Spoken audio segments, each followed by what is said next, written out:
Bonjour, bienvenue à Eurosport International. Enfin, les Canadiens qui signent deux victoires de suite. C'est la première fois cette saison.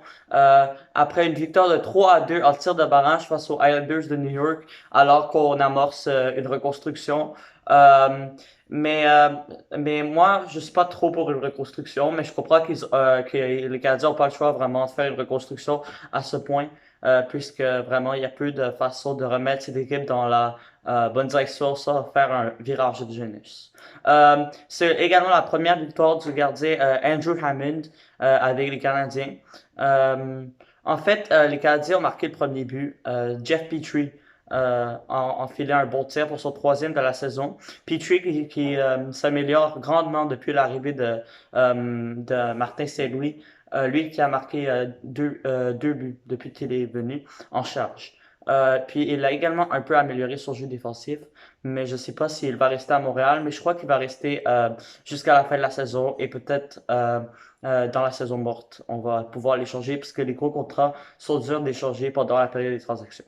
Ensuite, les Islanders ont quand même créé l'égalité, mais avant ça, vraiment, c'était des arrêts incroyables du Hamburglar Andrew Hammond. Euh, mais il réalisait plein de très beaux arrêts, mais les Islanders, à force d'être indisciplinés du côté des Canadiens, on s'est coulé et Palmieri a marqué pour faire 1-1. Et à partir de là, on dirait que les Islanders ont beaucoup attaqué, mais Hammond a sauvé les Canadiens à plusieurs reprises.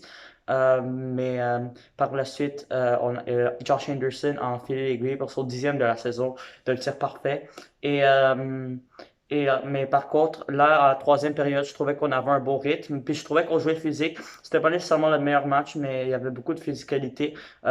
Puis dans le sens que c'était pas un match comme spectaculaire. Puis c'est normal parce que c'est le style de jeu des Islanders de New York.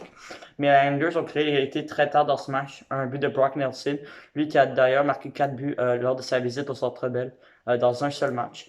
Et, euh, Après, en prolongation, ça a été plutôt tranquille, ce qui s'est rendu en tir de barrage. Et en tir de barrage, un but de Caulfield et Pitlick ont donné la victoire aux Canadiens. Euh, donc, peut-être maintenant pour parler des plus hors du match, peut-être plus de ce qui arrive à l'équipe en ce moment et vers quelle direction on s'en va.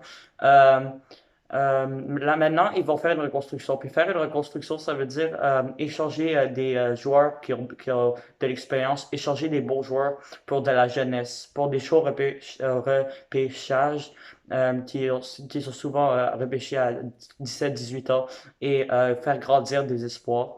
Puis je pense pas que c'est très efficace, premièrement parce que les Canadiens sont pas la meilleure équipe à développer les joueurs. Je comprends qu'on a changé de personnel, mais quand même il va y avoir de l'amélioration à faire dans ça. Et deuxièmement, parce que Montréal, c'est pas un marché où tant de joueurs veulent signer. Par contre, la situation est difficile de relancer tout de suite l'équipe parce qu'on n'a pas vraiment quelque chose, un noyau avec quoi partir, surtout que Weber et Price, leur carrière achète. Euh, donc c'est ça. Je veux pas voir Gallagher se faire échanger et je pense, on l'a déjà dit que Gallagher va rester avec le Canadien, puis je trouve que c'est très bien parce que c'est un leader qui mérite, qui va être bien pour guider les jeunes. Puis je pensais que Tyler Toffoli, ça allait la même chose, mais bon, c'est une autre histoire. Puis Sherrod va bientôt partir. On dit que d'ici les 10 prochains jours, il devrait se faire transiger ou bien entrer ici la date limite de transaction.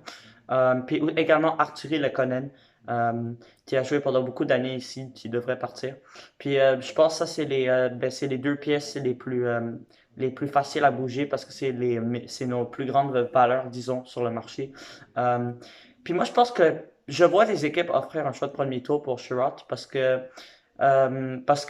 quand tu es rendu là à la date limite et tu es une équipe qui veut gagner la coupe, souvent tu es prêt à surpayer, à trop donner pour des joueurs moyens. Par exemple, Savard, l'année passée, il est parti au Lightning contre un choix de première ronde et disons que Savard est plus ou moins similaire à Sherrod en tant que valeur. Donc c'est ça. Et Lekonen, moi j'aimerais pas le voir partir, mais en même temps, c'est parce qu'il va demander beaucoup d'argent, j'imagine, en tout cas plus que maintenant. Puis on doit quand même économiser pour les espoirs à venir si on va entamer une grande reconstruction. Puis moi je suis pas trop d'accord avec l'échanger, mais ça a l'air que ça va arriver. Puis je pense vraiment un échange réaliste, ce serait peut-être même Leikkonen et Sherratt qui soient échangés les deux dans la même transaction pour un choix de premier tour et un espoir, puisqu'on entend que les Rangers ont du gros intérêt. Euh, donc c'est ça. Merci de m'avoir écouté et bonne journée.